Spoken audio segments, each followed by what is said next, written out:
Bhittai press club Merapur पारां शहीद अज़ीज़ मेमून जी 6वीं वरसी वॾी अक़ीदत ऐं एहतराम सां मल्हाई हुई, जंहिंमें ख़ैरपुर ऐं नौशर फिरोज़ जे सहाफ़िन शहीद अज़ीज़ मेमून जी क़बर ते गुल निछावर करण बैदि मग़फ़िरत जी दुआ घुरी। जंहिं बैदि ताज़ियती मेड़ाके खे मौला बख़्श थेबो, हाजी ग़ुलाम सिंह चांग, शमसुद्दीन राजपर, बच्चल हिंगोरो इख़लाक़ जोखियो, अयास काज़ी, मौला बख़्श मशहूरी, इक़बाल गाॾी ऐं ॿियनि ख़िताब कंदे चयो त शहीद अज़ीज़ मेमून सहाफ़त सां गॾु सोशल वर्कर पिणु हो। संदसि जे क़त्ल जा पेरा बिलावल भुट्टो जे ट्रेन मार्च ॾांहुं वञनि था। हक़ सच लिखण ते खेस खे क़त्ल करण जूं धमकियूं मिलियूं। पेपे जे वॾेरनि जा नाला खणी दाहूं कंहिं इस्लामाबाद ताईं वियो, पर अफ़सोस कंहिं बि अज़ीज़ जी दाह जो तदारुक न कयो। नेठ खेस खे बेदर्दी सां क़त्ल करे लाश गोदड़ो शाख में लोढ़ियो वियो। हिननि वधीक चयो त अज़ीज़ जी शहादत खां पोइ संदसि अमर घरवारी ऐं भाउ हफ़ीज़ मेमून समेत 3 घर जा भाती वक़फ़े सां जुदाई में फौत थी विया। संदसि घर में वेढ़ो वीरान थी वियो आहे। हिननि चयो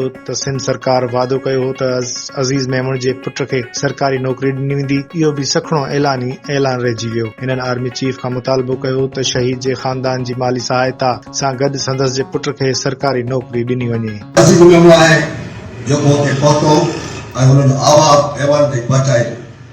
अफ़सोस आहे उहो आवाज़ जेको आहे उहो हुकमरान न वणियो, जंहिंजे करे उन ग़रीब मिस्किन खे मुख़्तलिफ़ तरीक़नि सां परेशान कयो।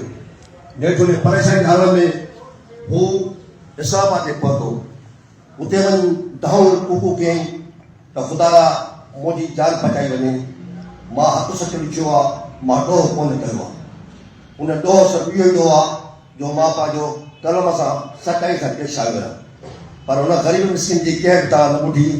नेठि उनखे शहीद कयो। उन शहादत खां पोइ GIT जुड़ी। GIT जुड़ण खां पोइ असुल कातल 6 सालनि में उन जा गिरफ़्तार थी न सघिया। उन खां पोइ गवर्नमेंट सिंध ऐलान कयो त शहीद अज़ीज़ मेमून जे वारसनि खे उन पुट खे सरकारी नौकरी ॾींदासीं। उहो बि ऐलान रखी वियो। उन खां पोइ सरकार जेको आहे माटवी माहवाल सलूक असांजे शहीद जे ख़ानदान कंदी रही। असां उन खां पोइ हुनजी घरवारी पहुचियो। उन खां बाद में हुनजो भाउ जेको इन फरियादी हो केस जो, उहो बि वीचारो अलाह खे प्यारो थी वियो पंहिंजे भाउ जे ॾुख में। अफ़सोस आहे असां सरकार ते कयूं था त हुनजो अज़ीज़ मेमून जो सॼो घर जेको आहे सुनसान थी वियो। पर गवर्नमेंट खे जंहिं पंहिंजी जान त ॾेई छॾी, पर असां में वार कान कई।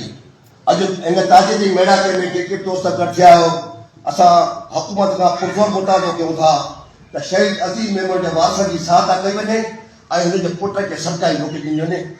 महिरबानी।